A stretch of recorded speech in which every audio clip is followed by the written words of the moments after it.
सध्या अनेक ठिकाणी पावसानं जोरदार हजेरी लावली असून पुणे आणि सातारा जिल्ह्यामध्ये सुद्धा पावसानं दमदार हजेरी लावली आहे। त्याचा परिणाम म्हणून सातारा जिल्ह्यातील असलेल्या वीर धरण हे 100% भरले असून वीर धरणातून आज सायंकाळी 8:30 वाजण्याच्या सुमारास नीरा नदीच्या पात्रामध्ये हा विसर्ग सोडण्यात येतोय। तो विसर्ग हा 23,335 क्युसेक्स इतका होता। पाठीमागं 8:30 वाजण्याच्या सुमारास मात्र हा विसर्ग 14,000 होता।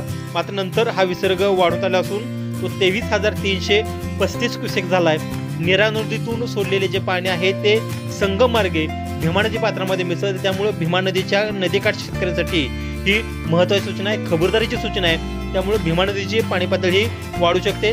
तसेच पुणे जिल्ह्यामध्ये सुद्धा पावसाची दमदार हजेरी सुरू झाली आहे आणि उजनी धरण हे 105% भरलं असल्यामुळे खबरदारीचा उपाय म्हणून पूर नियंत्रणासाठी सुरुवातीच्या टप्प्यामध्ये उजनी धरणातून भीमा नदीच्या पात्रामध्ये हा 5,000 क्युसेक्स इतका हा विसर्ग सोडला जातोय, जो विसर्ग पाठीमागच्या 3 ते 4 दिवसापासून बंद करण्यात आला होता।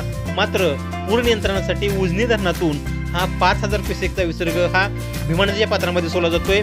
त्यामुळं एकूण जर विसर्ग पाहिला तर वीरमधील 23,000चा क्युसेक्स 23,000चा विसर्ग आणि उजनी धरणाचा 5,000 क्युसेक्स विसर्ग असा 28,000 क्युसेकचा विसर्ग हा भीमा नदीच्या पात्रामध्ये वाढण्यात येणार आहे। त्यामुळे भीमा नदीच्या जे नदीकाठचे शेतकरी आहेत त्यांनी खबरदारी घ्यावी असं आवाहनही प्रशासनाच्या